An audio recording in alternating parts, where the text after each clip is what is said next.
एक अवार्ड 'ਚ ਜਿਹੜਾ कैप्टन अमरिंदर सिंह ਤੇ कांग्रेस पार्टी ਨੂੰ ਪਹਿਲਾ ਨੰਬਰ ਆਉਣਾ ਚਾਹੀਦਾ ਉਹ ਹੈ ਕਿ ਇਸ ਹੱਥ ਦੀ ਸਫਾਈ ਨਾਲੇ ਝੂਠ ਬੋਲ ਸਕਦੇ। ਲੋਕ ਪੰਜਾਬ ਦੇ ਚੀਕਾਂ ਮਾਰ ਰਹੇ, ਚਾਹੇ ਉਹ ਕਿਸਾਨ ਹੈ, ਚਾਹੇ ਉਹ ਨੌਜਵਾਨ ਹੈ, ਚਾਹੇ ਉਹ ਵਪਾਰੀ ਹੈ, ਚਾਹੇ ਉਹ ਸਾਡਾ ਦਲਿਤ ਵੀਰ ਹੈ, ਹਰ ਵਰਗ ਪੰਜਾਬ ਦਾ ਇੰਡਸਟਰੀ ਹੈ ਉਹ ਕਹਿ ਰਿਹਾ ਕਿ ਇੱਕ ਵਾਅਦਾ ਨਹੀਂ ਪੂਰਾ ਹੋਇਆ।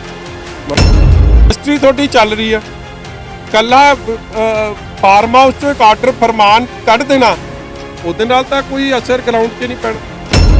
ਜਿਹਨੂੰ ਜਾਏ ਨੌਕਰੀ ਕਰੂਗਾ ਤੇ ਉਹਨੂੰ ਤਨਖਾਹ ਮਿਲੂਗੀ, ਜਿਹਨੂੰ ਪਹਿਲਾਂ ਵੀ ਸਾਲ ਪਰ ਤਨਖਾਹ ਦੀ ਮਾਰ ਪਈ ਉਹਦੇ ਲਈ ਕੀ ਪੈਕੇਜ ਦਿੱਤਾ ਕੈਬਨਿਟ ਦੇ ਅੰਦਰ ਵੀ ਔਰ ਪੰਜਾਬ ਵਿਧਾਨ ਸਭਾ 'ਚ ਵੀ ਬਾਦਲ ਸਾਹਿਬ ਨੇ ਫੈਸਲਾ ਕੀਤਾ ਕਿ ਫਸਲ ਦਾ ਅਸਲੀ ਮਾਲਕ ਕੌਣ? ਕਿਸਾਨ, ਖੇਤ ਮਜ਼ਦੂਰ। ਇਹ ਉਹਦੀ ਮਰਜ਼ੀ ਹੈ ਕਿ ਉਹਨੇ ਪੈਸੇ ਡਾਇਰੈਕਟਲੀ ਲੈਣੇ ਆ ਕਿ ਆੜ੍ਹਤੀਏ ਦੇ ਥਰੂ ਲੈਣੇ। ਅੱਜ ਕੈਪਟਨ ਅਮਰਿੰਦਰ ਸਿੰਘ ਤਾਂ ਫਾਰਮ ਹਾਊਸ ਤੋਂ ਹੀ ਨਹੀਂ ਨਿਕਲ ਰਹੇ, ਕਿਸਾਨ ਆਪੇ ਭੁਗਤੀ ਜਾਣ। ਅੰਦਰ ਕਿਉਂ ਨਹੀਂ ਨਿਕਲ ਰਹੇ? ਇਹਦਾ ਕਾਰਨ ਇਹ ਹੈ ਕਿ ਅੰਦਰ ਮਿਲੀ ਭੁਗਤ ਹੈ। ਜਿਸ ਜਗ੍ਹਾ 'ਚ ਪੀਸ ਨਹੀਂ, ਸਿਕਿਉਰਿਟੀ ਨਹੀਂ, ਉਹ ਸੂਬੇ 'ਚ ਕਦੇ ਵੀ ਪ੍ਰੋਸਪੈਰਿਟੀ ਨਹੀਂ ਆ ਸਕਦੀ, ਤਰੱਕੀ ਨਹੀਂ ਆ ਸਕਦੀ, ਡਿਵੈਲਪਮੈਂਟ ਨਹੀਂ ਹੋ ਸਕਦੀ। ਭਾਜਪਾ ਨੂੰ ਵੀ ਇਹ ਗੱਲ ਧਿਆਨ 'ਚ ਰੱਖਣੀ ਚਾਹੀਦੀ ਕਿ ਸਾਡਾ ਜੇ ਐਡਾ ਵੱਡਾ ਵਿਰੋਧ ਹੋ ਰਿਹਾ, ਅਸੀਂ ਧੱਕੇ ਨਾਲ ਜਾ ਕੇ ਮਾਹੌਲ ਕਿਉਂ ਖਰਾਬ ਕਰਨੇ? ਨਾਰੰਗ ਜੀ ਨਾਲ ਕੀ ਕਿਸੇ ਨਾਲ ਵੀ ਇਹ ਹੋਵੇ, ਸਭ ਧੀਆਂ ਪੈਣਾ ਵਾਲੇ ਹੋ, ਸਾਰਿਆਂ ਦੇ ਘਰ 'ਚ ਬੱਚੇ ਆ, ਕੋਈ ਵੀ ਆਪਦੇ ਪਰਿਵਾਰ ਦੇ ਜੀ ਨੂੰ ਇਸ ਹਾਲਾਤ 'ਚ ਵੇਖੂਗਾ ਉਹਨੂੰ ਡਰ ਆਊਗਾ ਕਿ ਮੇਰੇ ਪੰਜਾਬ ਦਾ ਕੀ ਬਣ ਰਿਹਾ। ਸਮਝਣਾ ਬੜੀ ਜ਼ਰੂਰੀ ਹੈ ਕਿਉਂਕਿ ਅਸੀਂ ਅੱਜ ਇੱਕ ਇੰਡਸਟਰੀਅਲ ਟਾਊਨ 'ਚ ਆਏ ਹਾਂ ਔਰ ਇਕਨੋਮਿਕ ਗਰੋਥ ਕਿਸੇ ਸੂਬੇ ਦੀ ਤਰੱਕੀ ਵਾਸਤੇ ਸਭ ਤੋਂ ਜ਼ਰੂਰੀ ਹੈ ਔਰ ਇਕਨੋਮਿਕ ਗਰੋਥ 'ਚ ਇੱਕ ਸਭ ਤੋਂ ਵੱਡਾ ਇੰਪੋਰਟੈਂਟ ਫੈਕਟਰ ਹੈ ਇੰਡਸਟਰੀਅਲ ਗਰੋਥ ਔਰ ਇੰਡਸਟਰੀਅਲ ਗਰੋਥ ਨਾਲ ਜੁੜੀ ਹੈ ਰੋਜ਼ਗਾਰ। ਮੈਨੂੰ ਬੜੀ ਹੈਰਾਨਗੀ ਹੋਈ ਆ, ਮੈਂ ਵੱਡੇ ਵੱਡੇ ਬੋਰਡ ਵੇਖ ਰਿਹਾ ਕੈਪਟਨ ਅਮਰਿੰਦਰ ਸਿੰਘ ਦੇ। ਵੈਸੇ ਤਾਂ ਉਹਨਾਂ ਨੂੰ ਤਾਂ ਸਨਮਾਨਿਤ ਹੋਣਾ ਚਾਹੀਦਾ। ਇੱਕ ਅਵਾਰਡ 'ਚ ਜਿਹੜਾ ਕੈਪਟਨ ਅਮਰਿੰਦਰ ਸਿੰਘ ਤੇ ਕਾਂਗਰਸ ਪਾਰਟੀ ਨੂੰ ਪਹਿਲਾ ਨੰਬਰ ਆਉਣਾ ਚਾਹੀਦਾ ਉਹ ਹੈ ਕਿ ਇਸ ਹੱਥ ਦੀ ਸਫਾਈ ਨਾਲੇ ਝੂਠ ਬੋਲ ਸਕਦੇ। ਹੈਰਾਨਗੀ ਹੋਈ ਮੈਨੂੰ। ਪਹਿਲਾਂ ਇਹਨਾਂ ਨੇ ਭਾਸ਼ਣ ਇੱਕ ਦਿਨ ਦੇ ਦਿੱਤਾ ਕਿ ਅਸੀਂ 84.6 ਇਹ ਪਤਾ ਨਹੀਂ ਕਿਹੜਾ ਮਾਪਦੰਡ ਕੱਢਿਆ ਕਿ 84.6 ਵਾਅਦਾ ਪੂਰੇ ਕਰਤੇ ਔਰ ਜਦ ਤੱਕ ਬਜਟ ਪੇਸ਼ ਹੋਇਆ, ਕਿਉਂਕਿ ਬਜਟ ਤੋਂ ਪਹਿਲਾਂ ਇਹ ਗੱਲ ਕਹੀ ਸੀ, ਉਸ ਤੋਂ ਬਾਅਦ ਕਹਿੰਦੇ ਜੀ ਅਸੀਂ ਹੁਣ ਲਗਭਗ 100 ਤੇ ਪਹੁੰਚ ਗਏ। ਲੋਕ ਪੰਜਾਬ ਦੇ ਚੀਕਾਂ ਮਾਰ ਰਹੇ, ਚਾਹੇ ਉਹ ਕਿਸਾਨ ਹੈ, ਚਾਹੇ ਉਹ ਨੌਜਵਾਨ ਹੈ, ਚਾਹੇ ਉਹ ਵਪਾਰੀ ਹੈ, ਚਾਹੇ ਉਹ ਸਾਡਾ ਦਲਿਤ ਵੀਰ ਹੈ, ਹਰ ਵਰਗ ਪੰਜਾਬ ਦਾ ਇੰਡਸਟਰੀ ਹੈ ਉਹ ਕਹਿ ਰਿਹਾ ਕਿ ਇੱਕ ਵਾਅਦਾ ਨਹੀਂ ਪੂਰਾ ਹੋਇਆ। ਮਗਰ ਇਹ ਪਤਾ ਨਹੀਂ ਕਿਹੜੀ ਰੰਗਲੀ ਦੁਨੀਆ 'ਚ ਰਹਿੰਦੇ ਆ ਕਿ ਇਹ ਕਹਿ ਰਿਹਾ ਕਿ ਸਾਡੇ ਤਾਂ ਲਗਭਗ ਸਾਰੇ ਵਾਅਦੇ ਔਰ ਭਾਸ਼ਣ ਦੇ ਰਹੇ ਇੱਕ ਪ੍ਰੈਸ ਕਾਨਫਰੰਸ 'ਚ ਕਿ ਇਕੱਲਾ ਇੱਕੋ ਹੀ ਸੂਬਾ ਹੈ, ਪਤਾ ਨਹੀਂ ਕੇਰਲਾ ਦੀ ਗੱਲ ਕੀਤੀ, ਕਿਹਦੀ ਕੀਤੀ, ਇੱਕ ਮੁੱਖ ਮੰਤਰੀ ਦੀ, ਕਿ ਉਹਨੇ 90% ਕੀਤੇ ਸੀ ਤੇ ਮੈਂ 100 ਹੀ ਕਰ ਦੇਣੇ ਵਾਅਦੇ ਪੂਰੇ। ਇਹਨੂੰ ਪੰਜਾਬ ਦੇ ਅਸਲੀ ਹਾਲਾਤ ਨਹੀਂ ਪਤਾ। How is a lockdown possible? Industry ਤੁਹਾਡੀ ਚੱਲ ਰਹੀ ਆ, ਕੱਲਾ ਫਾਰਮ ਹਾਊਸ 'ਚੋਂ ਇੱਕ ਆਰਡਰ ਫਰਮਾਨ ਕੱਢ ਦੇਣਾ ਉਹਦੇ ਨਾਲ ਤਾਂ ਕੋਈ ਅਸਰ ਗਰਾਊਂਡ 'ਚ ਨਹੀਂ ਪੈਣਾ।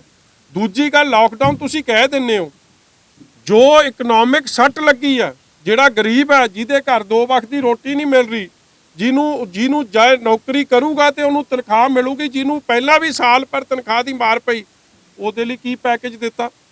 Package zero. ਇਲੈਕਟ੍ਰਿਸਿਟੀ ਦੇ ਰੇਟ ਵਧਾਤੇ, ਡੀਜ਼ਲ ਪੈਟਰੋਲ ਤੇ ਵੈਟ ਕਲੈਕਸ਼ਨ ਵਧਾਤੀ। ਹਰ ਜਗ੍ਹਾ ਜਿੱਥੋਂ ਸਰਕਾਰ ਕਮਾਈ ਕਰ ਸਕਦੀ ਸੀ ਲਾਕਡਾਊਨ ਵੇਲੇ ਵੀ ਆ ਚਲਾਨ ਕੱਟੀ ਜਾਂਦੇ ਆ ਪੁਲਿਸ ਵਾਲੇ, ਮਗਰ ਰਾਹਤ ਕੋਈ ਨਹੀਂ ਦਿੱਤੀ। ਇਹੀ ਮੈਂ ਤਦੇ ਬਾਰ-ਬਾਰ ਕਹਿ ਰਿਹਾ ਕਿ ਇਹ ਲੋਕਾਂ ਦੀ ਸਰਕਾਰ ਨਹੀਂ, ਇਹ ਧੱਕੇਸ਼ਾਹੀ ਦੀ ਸਰਕਾਰ ਹੈ। ਇਹ ਬਗੈਰ ਸੋਚੇ ਸਮਝਣ ਵਾਲੀ ਚੱਲਣ ਵਾਲੀ ਸਰਕਾਰ ਹੈ, ਜਿਹਦੇ ਕਰਕੇ ਲੋਕ ਤੇ ਸਰਕਾਰਾਂ ਦਾ ਗੈਪ ਵੱਧਦਾ ਹੀ ਤੁਰਿਆ ਜਾ ਰਿਹਾ ਹੈ। ਕੋਈ ਡਿਸਕਨੈਕਟ ਹੈ ਟੋਟਲ। ਕੋਈ ਸ਼੍ਰੋਮਣੀ ਅਕਾਲੀ ਦਲ ਇਸ ਫੈਸਲੇ ਦੇ ਵਿਰੋਧ 'ਚ ਹੈ ਔਰ ਇਹ ਪਹਿਲਾਂ ਵੀ ਹੋਇਆ। ਡਾਕਟਰ ਮਨਮੋਹਨ ਸਿੰਘ ਦੀ ਸਰਕਾਰ ਸੀ, ਮੈਨੂੰ ਯਾਦ ਹੈ ਦਿੱਲੀ 'ਚ ਉਹਨਾਂ ਦੀ ਕੇਂਦਰ ਦੀ ਸਰਕਾਰ ਸੀ, ਪੰਜਾਬ 'ਚ ਬਾਦਲ ਸਾਹਿਬ ਦੀ ਸਰਕਾਰ ਸੀ, ਉਦੋਂ ਵੀ ਇੱਕ ਵਾਰੀ ਕਾਂਗਰਸ ਨੇ ਧੱਕੇ ਨਾਲ ਇਹ ਡਾਇਰੈਕਟ ਬੈਨੀਫਿਟ ਟ੍ਰਾਂਸਫਰ ਜਿਹੜਾ ਹੈ ਇਹ ਪਹਿਲਾਂ ਤਾਂ ਹੀ ਸਕੀਮ ਚੱਲ ਰਹੀ ਆ ਲਾਗੂ ਕਰਨ ਦੀ ਕੋਸ਼ਿਸ਼ ਕੀਤੀ। ਬੀਜੇਪੀ ਨੇ ਇਸ ਗੱਲ ਨੂੰ ਹੋਰ ਤੇਜ਼ੀ ਨਾਲ ਲਾਗੂ ਕਰਨ ਦਾ ਕਰ ਰਹੇ ਆ। ਉਸ ਵੇਲੇ ਵੀ ਕੈਬਨਿਟ ਦੇ ਅੰਦਰ ਵੀ ਔਰ ਪੰਜਾਬ ਵਿਧਾਨ ਸਭਾ 'ਚ ਵੀ ਬਾਦਲ ਸਾਹਿਬ ਨੇ ਫੈਸਲਾ ਕੀਤਾ ਕਿ ਫਸਲ ਦਾ ਅਸਲੀ ਮਾਲਕ ਕੌਣ? ਕਿਸਾਨ, ਖੇਤ ਮਜ਼ਦੂਰ। ਇਹ ਉਹਦੀ ਮਰਜ਼ੀ ਆ ਕਿ ਉਹਨੇ ਪੈਸੇ ਡਾਇਰੈਕਟਲੀ ਲੈਣੇ ਆ ਕਿ ਆੜ੍ਹਤੀਏ ਦੇ ਥਰੂ ਲੈਣੇ ਆ। ਅਸੀਂ ਨਹੀਂ ਇਹ ਗੱਲ ਨੂੰ ਫੋਰਸ ਕਰ ਸਕਦੇ ਕਿਉਂਕਿ ਉਹ ਮਾਲਕ ਹੈ ਇਸ ਫਸਲ ਦਾ। ਔਰ ਉਸ ਵੇਲੇ ਅਖੀਰ 'ਚ ਡਾਕਟਰ ਮਨਮੋਹਨ ਸਿੰਘ ਨੂੰ ਮਨਾ ਕੇ ਉਹਨਾਂ ਨੂੰ ਆਪ ਦਾ ਉਹ ਫੈਸਲਾ ਵਾਪਸ ਕਰਾਇਆ ਔਰ ਉਹ ਫੇਰ ਸਕੀਮ ਉਹੀ ਚੱਲਦੀ ਰਹੀ ਜਿਹਦੇ ਨਾਲ APMC ਮੰਡੀਆਂ ਐਕਟ ਲਾਗੂ ਰਿਹਾ ਤੇ ਮੰਡੀਆਂ ਬਚੀ ਰਹੀਆਂ। ਅੱਜ ਫੇਰ ਕੀ ਹੋ ਰਿਹਾ? ਅੱਜ ਉਹੀ ਕੁਝ ਫੇਰ ਕੇਂਦਰ ਦੀ ਸਰਕਾਰ ਲਾਗੂ ਕਰ ਰਹੀ ਹੈ, ਮਗਰ ਕੈਪਟਨ ਅਮਰਿੰਦਰ ਸਿੰਘ ਦੀ ਇਹਦੇ 'ਚ ਮਿਲੀ ਭੁਗਤ ਸਾਹਮਣੇ ਨਜ਼ਰ ਆ ਰਹੀ ਹੈ।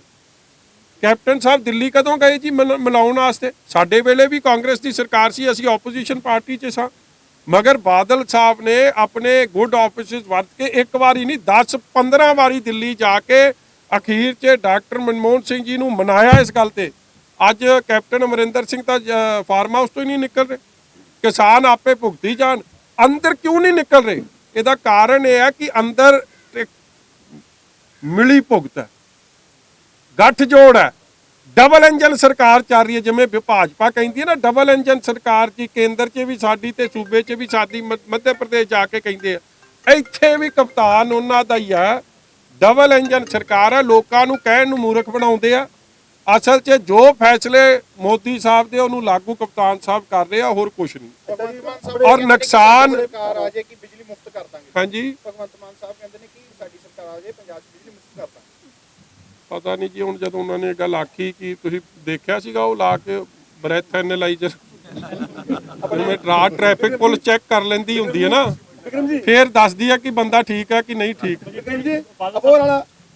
ਦੇਖੋ ਜੀ ਕਿ ਗੱਲ ਇਕੱਲੇ MLA ਦੀ ਨਹੀਂ, ਉਹਦੇ 'ਚ ਹਰ ਨਾਗਰਿਕ ਵਾਸਤੇ, ਹਰ ਨਾਗਰਿਕ ਦੀ ਸੁਰੱਖਿਆ, ਉਹਨੂੰ ਸਿਕਿਉਰਿਟੀ ਦੇਣੀ ਸੂਬਾ ਸਰਕਾਰ ਦੀ ਵੱਡੀ ਜ਼ਿੰਮੇਵਾਰੀ ਹੈ।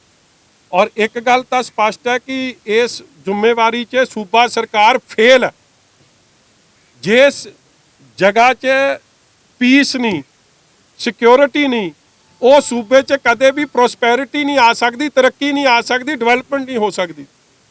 ਜੋ ਕੁਛ ਮਲੋਟ 'ਚ ਵਾਪਰਿਆ ਉਸ ਨੂੰ ਕੋਈ ਵੀ ਇਨਸਾਫ ਪਸੰਦ ਇਨਸਾਨ ਠੀਕ ਨਹੀਂ ਕਹਿ ਸਕਦਾ। ਹਾਂ, ਲੋਕਤੰਤਰ 'ਚ ਆਪਣੀ ਗੱਲ ਰੱਖਣ ਦਾ ਹੱਕ ਹਰੇਕ ਨੂੰ ਹੈ, ਪੀਸਫੁਲ ਤਰੀਕੇ ਨਾਲ ਹੈ। ਵਾਇਲੈਂਸ ਦੇ ਨਾਲ ਇਹ ਸਾਰੇ ਸੰਘਰਸ਼ ਨੂੰ ਢਾਹ ਲੱਗਣੀ ਹੈ। ਮਗਰ ਇਹਦੇ 'ਚ ਦੋ ਪੱਖ ਨੇ ਬੜੇ ਧਿਆਨ ਨਾਲ ਵਿਚਾਰਨ ਵਾਲੇ। ਇੱਕ ਗੱਲ ਭਾਜਪਾ ਨੂੰ ਵੀ ਇਹ ਗੱਲ ਧਿਆਨ 'ਚ ਰੱਖਣੀ ਚਾਹੀਦੀ ਕਿ ਸਾਡਾ ਜੇ ਐਡਾ ਵੱਡਾ ਵਿਰੋਧ ਹੋ ਰਿਹਾ, ਅਸੀਂ ਧੱਕੇ ਨਾਲ ਜਾ ਕੇ ਮਾਹੌਲ ਕਿਉਂ ਖਰਾਬ ਕਰ ਰਹੇ। ਦੂਜੇ ਪਾਸੇ ਜਿਹੜਾ ਵਿਰੋਧ 'ਚ ਨੇ ਉਹਨਾਂ ਦੀ ਆਪਣੀਆਂ ਮੰਗਾਂ ਬੜੀ ਜਾਇਜ਼ ਨੇ, ਮਗਰ ਉਹਨਾਂ ਨੂੰ ਵੀ ਸੰਯਮ ਵਰਤਣਾ ਪੈਣਾ। ਰੌਲਾ ਇੱਥੇ ਕੀ ਪਿਆ? ਜਿਹੜੀ ਪੰਜਾਬ ਪੁਲਿਸ ਹੈ, ਜਿਹਨੂੰ ਪਤਾ ਹੈ ਕੋਈ ਇਹ ਸਡਨਲੀ ਵਾਪਰਿਆ ਮਸਲਾ ਨਹੀਂ ਹੈ, ਇਹ ਤਾਂ ਸਭ ਨੂੰ ਪਤਾ ਹੈ ਜੀ। ਜਿੱਥੇ ਭਾਜਪਾ ਦਾ ਪ੍ਰੋਗਰਾਮ ਉੱਥੇ ਵਿਰੋਧ ਹੋ ਰਿਹਾ। ਵਾਈ ਵਾਜ਼ ਦਾ ਐਡਮਿਨਿਸਟ੍ਰੇਸ਼ਨ ਸਲੀਪਿੰਗ? ਪੁਲਿਸ ਕਿਉਂ ਸੁੱਤੀ ਪਈ ਸੀ? ਔਰ ਕੈਪਟਨ ਅਮਰਿੰਦਰ ਸਿੰਘ ਜੇ ਪੰਜਾਬ ਦੇ ਹਾਲਾਤ ਉਹਨਾਂ ਦੇ ਕੰਟਰੋਲ ਤੋਂ ਬਾਹਰ ਨੇ, ਉਹ ਫੇਲ ਹੋ ਗਏ ਆ, ਸਭ ਤੋਂ ਪਹਿਲਾ ਐਕਸ਼ਨ ਉਹਨਾਂ ਨੂੰ ਲੈਣਾ ਚਾਹੀਦਾ ਸੀ ਆਪਦੇ ਪੁਲਿਸ ਦੇ ਖਿਲਾਫ ਕਿ ਇਹ ਜਿਹੇ ਹਾਲਾਤ ਹੀ ਕਿਉਂ ਬਣਨ ਦਿੱਤੇ। ਵੇਖੋ, ਅਰੁਣ ਨਾਰੰਗ ਜੀ ਨਾਲ ਕੀ ਕਿਸੇ ਨਾਲ ਵੀ ਹੋਵੇ, ਸਭ ਧੀਆਂ ਪੈਣਾ ਵਾਲੇ ਹੋ, ਸਾਰਿਆਂ ਦੇ ਘਰ 'ਚ ਬੱਚੇ ਆ, ਕੋਈ ਵੀ ਆਪਦੇ ਪਰਿਵਾਰ ਦੇ ਜੀ ਨੂੰ ਇਸ ਹਾਲਾਤ 'ਚ ਵੇਖੂਗਾ, ਉਹਨੂੰ ਡਰ ਆਊਗਾ ਕਿ ਮੇਰੇ ਪੰਜਾਬ ਦਾ ਕੀ ਬਣ ਰਿਹਾ। ਇਸ ਲਈ ਮੈਂ ਤਾਂ ਸਿੱਧੇ ਤੌਰ ਤੇ ਜੇ ਇਸ 'ਤੇ ਸਭ ਤੋਂ ਪਹਿਲਾਂ ਜ਼ਿੰਮੇਵਾਰ ਮੰਨਦਾ ਤੇ ਲਾਅ ਐਂਡ ਆਰਡਰ ਦੇ ਫੇਲੀਅਰ 'ਚ ਕੈਪਟਨ ਅਮਰਿੰਦਰ ਸਿੰਘ ਨੂੰ ਤੇ ਉਹਨਾਂ ਦੀ ਪੁਲਿਸ ਪ੍ਰਸ਼ਾਸਨ ਨੂੰ ਮੰਨਦਾ, DGP ਪੰਜਾਬ ਨੂੰ ਸਮਝਦਾ। They both need to be suspended, DGP Punjab also, ਕਿਉਂਕਿ ਔਰ ਨਾਲ ਹੀ ਉੱਥੋਂ ਦੇ ਜ਼ਿਲ੍ਹਾ ਦੇਖੋ ਇਹ ਸਿਕਿਉਰਿਟੀ ਨਹੀਂ ਪ੍ਰੋਵਾਈਡ ਕਰ ਪਾ ਰਹੇ ਆਪਦੇ ਪੰਜਾਬ ਦੇ ਲੋਕਾਂ ਨੂੰ। ਔਰ ਪੰਜਾਬ 'ਚ ਜੇ ਮਾਹੌਲ ਖਰਾਬ ਹੋਊਗਾ ਤੇ ਸਾਰੀ ਇਕਨੋਮਿਕ ਗਰੋਥ ਖਤਮ ਹੋਊਗੀ। ਪੰਜਾਬ 'ਚ ਫਿਰ ਕਿਹਨੇ ਨਿਵੇਸ਼ ਕਰਨਾ? ਪੰਜਾਬ ਦੀ ਇੱਕ ਇਹੋ ਜਿਹੀ ਤਸਵੀਰ ਕਿਉਂ ਬਾਹਰ ਜਾ ਰਹੀ ਹੈ? ਮੇਰਾ ਤੁਹਾਡੇ ਨਾਲ ਮਤਭੇਦ ਹੈ, ਤੁਹਾਡੀ ਮੇਰੇ ਨਾਲ ਮਤਭੇਦ ਹੈ, ਦੋਵਾਂ ਧਿਰਾਂ ਦੇ ਬਾਰੇ ਪਤਾ ਹੀ ਹੈ ਕਿ ਕਿਸਾਨ ਉਹਨਾਂ ਦੇ ਵਿਰੋਧ 'ਚ ਨੇ। ਔਰ ਭਾਜਪਾ ਨੂੰ ਵੀ ਸੋਚਣਾ ਪੈਣਾ ਕਿ ਅਸੀਂ ਇਹੋ ਜਿਹੇ ਹਾਲਾਤ ਕਿਉਂ ਬਣਾ ਰਹੇ ਹਾਂ। ਔਰ ਜਿਹੜੇ ਲੋਕ ਇਸ ਹਾਲਾਤ 'ਚ ਇਹਦੇ ਫਾਇਦਾ ਉਠਾਉਣਾ ਚਾਹੁੰਦੇ ਉਹ ਕਿੱਥੇ ਕਿਸਾਨੀ ਦੇ ਹਮਦਰਦ ਨਹੀਂ। ਵਾਇਲੈਂਸ ਦੇ ਨਾਲ ਤਾਂ ਤੁਸੀਂ ਵੇਖਿਆ ਕਿ ਸਾਰੇ ਵੱਡੇ ਤੋਂ ਵੱਡੇ ਅੰਦੋਲਨ ਫੇਲ ਹੋ ਗਏ। Violence is not the solution. ਮਗਰ ਮੈਂ ਫੇਰ ਆ ਜਾ ਜਿੱਥੇ ਭਾਜਪਾ ਵਿਲ ਹੈਵ ਟੂ ਚਿੰਤਨ ਕਰਨਾ ਪੈਣਾ ਕਿ ਅਸੀਂ ਕਿਉਂ ਇਹੋ ਜਿਹਾ ਮਾਹੌਲ ਬਣਨ ਦੇ ਰਹੇ ਹਾਂ। ਉੱਥੇ ਹੀ ਪੁਲਿਸ ਪ੍ਰਸ਼ਾਸਨ ਦੇ ਫੇਲੀਅਰ ਤੇ ਬੜੀ ਵੱਡੀ ਸਵਾਲਿਆ ਚਿੰਨ੍ਹ ਹੈ। ਔਰ ਦੂਜੀ ਗੱਲ, ਉਹਨਾਂ ਬੰਦਿਆਂ ਤੇ ਜਿਹੜਾ ਅਟੈਂਪਟ ਟੂ ਮਰਡਰ ਲਾਤੀ ਹੈ, ਮੈਂ ਉਹਦੇ ਨਾਲ ਵੀ ਨਹੀਂ ਸਹਿਮਤ। ਹਾਂ, ਜੋ ਉੱਥੇ ਹੋਇਆ ਮੈਂ ਉਹਦੇ ਨਾਲ ਵੀ ਨਹੀਂ ਸਹਿਮਤ, ਮਗਰ ਅਟੈਂਪਟ ਟੂ ਮਰਡਰ ਲੱਗ ਜਾਣਾ ਉਹਦੇ ਨਾਲ ਵੀ ਨਹੀਂ ਮੈਂ ਸਹਿਮਤ, ਕਿਉਂਕਿ ਇਹ ਵੀ ਫਿਰ ਅਬਿਊਜ਼ ਆਫ ਪਾਵਰ ਹੈ, ਇਹ ਵੀ ਧੱਕੇਸ਼ਾਹੀ ਹੈ। ਜੋ ਹੋਇਆ ਉਹ ਵੀ ਬੜਾ ਨਿੰਦਣਯੋਗ ਹੈ। ਔਰ ਮੈਂ ਅਰੁਣ ਨਾਰੰਗ ਜੀ ਨੂੰ, ਠੀਕ ਹੈ ਪਾਰਟੀ ਪੱਧਰ ਤੇ ਗੱਲ ਵੱਖਰੀ ਹੈ, ਮੈਂ ਬਿਕੋਜ਼ ਬੀਇੰਗ ਐਨ MLA ਮੈਂ ਉਹਨਾਂ ਨੂੰ ਪਰਸਨਲੀ ਜਾਣਦਾ। ਉਹ ਤਾਂ ਬੜੇ ਸ਼ਾਂਤ ਸੁਭਾਅ ਦਾ ਬੰਦਾ ਆ। ਮੈਨੂੰ ਲੱਗਦਾ ਪੋਤਰੇ ਪੋਤਰੀਆਂ ਦੋਤੇ ਦੋਤੀਆਂ ਵਾਲਾ ਬੰਦਾ ਹੈ ਤੇ ਸੁਭਾਵਿਕ ਹੈ ਇਹ ਜੀ ਤਸਵੀਰ ਜਦ ਉਹਦੇ ਘਰ ਤੱਕ ਪਹੁੰਚੂਗੀ, ਉਹਦੇ ਪਿਆਰ ਵਾਲਿਆਂ ਤੱਕ ਪਹੁੰਚੂਗੀ, ਕੀ ਪੰਜਾਬ ਦਾ ਮੈਸੇਜ ਜਾਊਗਾ ਬਾਹਰ। ਇੱਕ ਗੱਲ ਤਾਂ ਮੈਨੂੰ ਤਸੱਲੀ ਵੀ ਹੈ ਇੱਕ ਗੱਲ ਦੀ ਕਿ ਜਿਹੜੇ ਦਿੱਲੀ ਗੁਰਦੁਆਰਾ ਪ੍ਰਬੰਧਕ ਕਮੇਟੀ ਦੇ ਇਲੈਕਸ਼ਨ 'ਚ ਸ਼੍ਰੋਮਣੀ ਅਕਾਲੀ ਦਲ ਮਨਜਿੰਦਰ ਸਿੰਘ ਸਰਸੇ ਦੇ ਵਿਰੋਧ 'ਚ ਖਲੋਤੇ ਨੇ, ਉਹਨਾਂ ਦੇ ਹਾਲਾਤ ਕਿੰਨੇ ਪਤਲੇ ਹੋ ਗਏ ਆ। ਘਬਰਾਹਟ ਵੇਖੋ ਉਹਨਾਂ ਦੇ ਚਿਹਰੇ ਤੇ ਕਿੰਨੀ ਝਲਕ ਰਹੀ ਆ। ਕਾਂਗਰਸ ਪਾਰਟੀ, ਦਿੱਲੀ ਦੀ ਕੇਜਰੀਵਾਲ ਦੀ ਸਰਕਾਰ ਔਰ ਭਾਜਪਾ ਆਪ ਦੇ ਜਿਹੜੇ ਇਹਨਾਂ ਨੇ ਏਜੰਟ ਛੱਡੇ ਉਹਨਾਂ ਨਾਲ ਰਲ ਕੇ, ਏਜੰਟ ਇੱਕੋ ਹੀ ਆ ਜਿਹੜਾ ਤੁਹਾਡੇ ਪਹਿਲਾਂ ਲੁਧਿਆਣੇ ਨੂੰ ਵੀ ਠੱਗ ਠੁੱਗ ਕੇ ਗਿਆ, ਲੋਕਾਂ ਨੇ ਮਾਣ ਕਰ ਲਿਆ, ਮੁੜ ਕੇ ਛੱਡ ਕੇ ਭੱਜ ਗਿਆ। ਮੈਂ ਉਸ ਗੱਲ ਦਾ ਠੱਗ ਕਹਿੰਦਾ, ਪਤਾ ਹੀ ਆ ਤੁਹਾਡੇ ਦਾ ਨੇੜੇ ਤੇ ਪਤਾ ਹੀ ਤੁਹਾਨੂੰ ਜੀ। ਤੁਹਾਨੂੰ ਮੁੱਲਾਪੁਰੀ ਜੀ ਕਿਹੜੀ ਗੱਲ ਹੈ ਜੀ ਨਹੀਂ ਪਤਾ ਤੁਹਾਨੂੰ? ਇਹਨਾਂ ਦੇ ਹਲਕੇ ਦਾ MLA ਰਿਹਾ। ਤੁਹਾਨੂੰ ਪਤਾ, ਤੁਸੀਂ ਵੀ ਬੜਾ ਪਿਆਰ ਕੀਤਾ, ਤੁਹਾਨੂੰ ਵੀ ਠੱਗ ਕੇ ਗਿਆ ਹੋ। ਮੈਂ ਤੁਸੀਂ ਆਪ ਠੱਗੇ ਠੱਗੇ ਮਹਿਸੂਸ ਕਰਦੇ ਹੋ, ਇਸ ਲਈ ਨਾ ਆਪੇ ਦੱਸੋ। ਉਹੋ ਜਿਹਾ ਬੰਦਾ ਅੱਜ ਜਾ ਕੇ ਮਤਲਬ ਉਹਨੇ ਉਹ ਕੇਸ ਕੀਤਾ, ਕਿਹਦੇ ਇਸ਼ਾਰੇ? ਉਹਨੂੰ ਪਦਮਾ ਵਿਭੂਸ਼ਣ ਕਿਹਨੇ ਦਿੱਤਾ? ਮੋਦੀ ਸਾਹਿਬ ਦਾ ਚੇਤਾ ਹੋਇਆ ਵੱਡਾ, ਨਾ ਵਾਪਸ ਕੀਤਾ। ਔਰ ਅੱਜ ਉਹਨਾਂ ਦੇ ਇਸ਼ਾਰੇ ਤੇ ਕੇਸ ਕਰਦਾ। ਔਰ ਇਸ ਕੇਸ ਦੇ ਵਿੱਚ ਭਾਵੇਂ ਉਹ ਸਰਨਾ ਸਾਹਿਬ ਹੈ, ਭਾਵੇਂ ਉਹ GK ਸਾਹਿਬ ਹੈ, ਭਾਵੇਂ ਉਹ ਹੋਰ ਜਿਹੜੇ ਨੇ, ਸਭ ਇਕੱਠੇ ਹੋ ਗਏ ਕਿ ਕੇਵਲ ਤੇ ਕੇਵਲ ਕਿਵੇਂ ਸ਼੍ਰੋਮਣੀ ਅਕਾਲੀ ਦਲ ਨੂੰ, ਮਨਜਿੰਦਰ ਸਿੰਘ ਸਰਸਾ ਨੂੰ, ਸਾਡੇ ਹਰਮੀਤ ਕਾਲਕਾ ਐਂਡ ਸਾਰੀ ਟੀਮ ਨੂੰ ਕਾਰਨਰ ਕੀਤਾ ਜਾਵੇ। ਕਿਉਂ? ਕਿਉਂਕਿ ਉਹਨਾਂ ਦਾ ਗੁਨਾਹ ਇਹ ਰਿਹਾ ਹੈ ਕਿ ਉਹ ਕੇਂਦਰ ਦੀ ਸਰਕਾਰ ਨਾਲ ਜਾਂ ਆਪ ਦੀ ਸਰਕਾਰ ਨਾਲ ਰਲ ਕੇ ਨਹੀਂ ਖੇਡੇ। ਕਿਹੜੇ ਮਸਲੇ ਤੇ? ਇੱਕ ਕਿਸਾਨੀ ਅੰਦੋਲਨ, ਉਸ ਕਿਸਾਨੀ ਅੰਦੋਲਨ 'ਚ ਜੇ ਬੇਲਾਂ ਪਹਿਲਾਂ ਤਾਂ ਪਰਚੇ ਦਰਜ ਕੀਤੇ, ਉਹ ਕਿਹਨੇ ਕੀਤੇ? ਭਾਜਪਾ ਨੇ। ਪਰਚੇ ਕਿਹੜੇ ਦਰਜ ਕੀਤੇ? ਕਿਸਾਨਾਂ ਤੇ, ਅੰਨਦਾਤਾ ਤੇ, ਦੇਸ਼ ਦਰੋਹ ਦੇ 307 ਦੇ ਝੂਠੇ ਪਰਚੇ। ਉਹਨਾਂ ਪਰਚਿਆਂ ਦੀ ਪੈਰਵਾਈ ਕਿਹਨੇ ਕੀਤੀ? ਸਾਹਿਬ ਮਨਜਿੰਦਰ ਸਿੰਘ ਜੀ ਨੇ, ਸਰਸਾ ਸਾਹਿਬ ਨੇ ਤੇ ਦਿੱਲੀ ਗੁਰਦੁਆਰਾ ਪ੍ਰਬੰਧਕ ਕਮੇਟੀ ਨੂੰ। ਉਹਨਾਂ ਨੂੰ ਤਾਂ ਇਸ ਗੱਲ ਦਾ ਬੜਾ ਮਲਾਲ ਸੀ, ਇਸ ਗੱਲ ਦਾ ਬੜਾ ਗੁੱਸਾ ਸੀ ਕਿ ਇਹਨਾਂ ਨੇ ਲੰਗਰ ਜਾ ਕੇ ਉੱਥੇ ਕਿਉਂ ਛਕਾਇਆ, ਇਹਨਾਂ ਨੂੰ ਲੰਗਰ ਨਾ ਪਹੁੰਚਦਾ ਤੇ ਸ਼ਾਇਦ ਇਹ ਚਲੇ ਜਾਂਦੇ ਇੱਥੋਂ। ਉਹ ਗੁੱਸਾ ਉਹਨਾਂ ਨੇ ਕਿੱਥੇ ਨਾ ਕਿੱਥੇ ਇੱਥੇ ਹੁਣ ਕੱਢਿਆ। ਔਰ ਕੱਢਿਆ ਆ ਮੁੱਲਾਪੁਰੀ ਸਾਹਿਬ ਦੇ ਦੋਸਤ ਰਾਹੀਂ। ਉਸ ਤੋਂ ਬਾਅਦ ਦੂਜਾ ਮੁੱਦਾ ਆਇਆ ਆ ਆਪ ਵਾਲੇ। ਇਹਨਾਂ ਨੂੰ ਕੀ ਢਿੱਡ ਪੀੜ ਹੋਈ?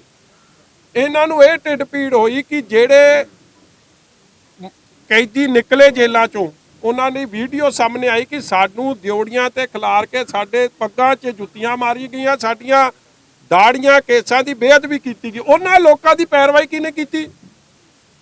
ਦਿੱਲੀ ਗੁਰਦੁਆਰਾ ਪ੍ਰਬੰਧਕ ਕਮੇਟੀ ਸਾਹਿਬ ਮਨਜਿੰਦਰ ਸਿੰਘ ਸਿਰਸਾ ਨੇ। ਉਹ ਜ਼ਮਾਨਤ ਦਿਵਾਉਣ ਲਈ ਵਕੀਲ ਕਰ ਰਿਹਾ। ਉਹ ਧੰਨਵਾਦੀ ਨੇ ਜਿਨ੍ਹਾਂ ਨੂੰ ਜ਼ਮਾਨਤ ਦਵਾਈ ਆ, ਉਹ ਆਪ ਕਹਿੰਦੇ ਆ। ਤੇ ਉਹਨਾਂ ਦੀ ਜ਼ਮਾਨਤ ਦਾ ਵਿਰੋਧ ਕੌਣ ਕਰ ਰਿਹਾ? ਦਿੱਲੀ ਦਾ ਸਰਕਾਰੀ ਵਕੀਲ ਅਰਵਿੰਦ ਕੇਜਰੀਵਾਲ ਦਾ ਵਕੀਲ। ਔਰ ਦਿੱਲੀ ਤਿਹਾੜ ਜੇਲ੍ਹ ਕਿਹਦੇ ਥੱਲੇ ਹੈ? ਕੇਜਰੀਵਾਲ ਥੱਲੇ। ਉਹਨਾਂ ਸਾਰਿਆਂ ਨੇ ਰਲ ਮਿਲ ਕੇ ਹੁਣ ਵੇਖ ਲਿਆ ਕਿ ਸਾਡੀ ਤਾਂ ਗੱਲ ਬਣਨੀ ਨਹੀਂ, ਕਿਉਂਕਿ ਦਿੱਲੀ ਦੇ ਲੋਕ ਇਨਸਾਫ ਪਸੰਦ ਲੋਕ, ਭਾਈਚਾਰਕ ਸਾਂਝ 'ਚ ਵਿਸ਼ਵਾਸ ਕਰਨ ਵਾਲੇ ਲੋਕ, ਉਹ ਸਾਰੇ ਸਾਹਿਬ ਮਨਜਿੰਦਰ ਸਿੰਘ ਦੀ ਮਦਦ ਤੇ, ਦਿੱਲੀ ਗੁਰਦੁਆਰਾ ਪ੍ਰਬੰਧਕ ਕਮੇਟੀ ਦੇ ਮਦਦ ਤੇ ਆ। ਜੋ ਸ਼ੀਲਾ ਦੀਕਸ਼ਿਤ ਨੇ ਗਾਂਧੀ ਪਰਿਵਾਰ ਦੇ ਇਸ਼ਾਰੇ ਤੇ ਇੱਕ ਚਾਲ ਚੱਲੀ ਸੀ 2010 ਚ, ਉਦੋਂ ਵੀ ਇਹ ਸਾਰੀ ਵਿਉਂਤਬੰਦੀ ਅਪਣਾਈ ਗਈ ਸੀ ਕਿ ਇਹ ਰਿਲੀਜੀਅਸ ਪਾਰਟੀ ਦਾ ਮੁੱਦਾ ਬਣਾ ਕੇ ਇਲੈਕਸ਼ਨ ਨਾ ਹੋਣ ਦਿੱਤੀ ਜਾਵੇ, ਉਦੋਂ ਲਾਗੂ ਨਹੀਂ ਕਰ ਸਕੇ। ਅੱਜ ਵੀ 21 ਮਾਰਚ ਨੂੰ ਜਿਹੜਾ ਡਾਇਰੈਕਟਰ ਹੈ 21 ਮਾਰਚ ਦੇ ਮਹੀਨੇ 21 ਦੇ ਸਾਲ ਦੇ ਵਿੱਚ ਉਹ ਕਹਿ ਰਿਹਾ ਕਿ ਸ਼੍ਰੋਮਣੀ ਅਕਾਲੀ ਦਲ ਰਿਲੀਜੀਅਸ ਪਾਰਟੀ ਨਹੀਂ ਆ। ਹੁਣ ਮਹੀਨੇ ਦੇ ਅੰਦਰ ਅੰਦਰ ਕੀ ਬਦਲ ਗਿਆ, 10 ਦਿਨ ਦੇ ਅੰਦਰ ਅੰਦਰ ਕੀ ਬਦਲ ਗਿਆ? ਦਬਾਅ ਪੈ ਗਿਆ ਇਹਨਾਂ ਬਹਿਰੂਪੀਆਂ ਦਾ ਤੇ ਸੈਂਟਰ ਦੀ ਤੇ ਆਪ ਦਿੱਲੀ ਦੀ ਕੇਜਰੀਵਾਲ ਦੀ ਸਰਕਾਰ ਦਾ। ਜਿਹੜਾ ਹਾਰ ਜਿਨ੍ਹਾਂ ਨੂੰ ਸਾਹਮਣੇ ਦਿਸਦੀ ਸੀ ਉਹ ਰਲ ਕੇ ਉਹਨਾਂ ਨੇ ਖੇਡ ਰਚਿਆ, ਮਗਰ ਲੋਕ ਬੜੇ ਸਿਆਣੇ ਆ ਜਿਨ੍ਹਾਂ ਨੇ ਹੱਕ ਸੱਚ ਦੀ ਲੜਾਈ ਲੜੀ ਆ। ਅਸੀਂ ਕਿਸਾਨਾਂ ਦੇ ਨਾਲ ਆ, ਪੰਜਾਬੀਆਂ ਦੇ ਨਾਲ ਆ, ਜਿਹਦੇ ਨਾਲ ਇਨਸਾਨੀਅਤ ਦੇ ਬੇਇਨਸਾਫੀ ਹੋਊਗੀ ਸ਼੍ਰੋਮਣੀ ਅਕਾਲੀ ਦਲ ਉਹਦੀ ਪੈਰਵਾਈ ਕਰੂਗਾ। ਔਰ ਸਾਨੂੰ ਸਰਦਾਰ ਮਨਜਿੰਦਰ ਸਿੰਘ ਤੇ ਸਾਡੇ ਹਰਮੀਤ ਸਿੰਘ ਦੀ ਕਾਲਕਾ ਜੀ ਦੀ ਟੀਮ ਤੇ ਮਾਣ ਹੈ, ਉਹ ਲੜਾਈ ਲੜਨਗੇ ਔਰ ਸਾਨੂੰ ਇਹਦੇ 'ਚ ਵੀ ਕਾਮਯਾਬੀ ਮਿਲੂਗੀ। ਹਾਈ ਕੋਰਟ ਦਾ ਸਟੇ ਹੋਣ ਦੇ ਬਾਵਜੂਦ ਜਾਣ ਬੁੱਝ ਕੇ ਇਲੈਕਸ਼ਨ ਐਲਾਨਤੀ ਵਿੱਚ ਕਿ ਕੋਰਟਾਂ ਦੀ ਛੁੱਟੀ ਆ, ਕੋਈ ਜਾ ਕੇ ਹਾਈ ਕੋਰਟ ਅਪਰੋਚ ਨਾ ਕਰ ਸਕੇ, ਕਿਉਂਕਿ ਜਦ ਇਲੈਕਸ਼ਨ ਪ੍ਰੋਸੈਸ ਸ਼ੁਰੂ ਹੋ ਜਾਂਦਾ ਫਿਰ ਸਟੇ ਨਹੀਂ ਮਿਲਦੀ।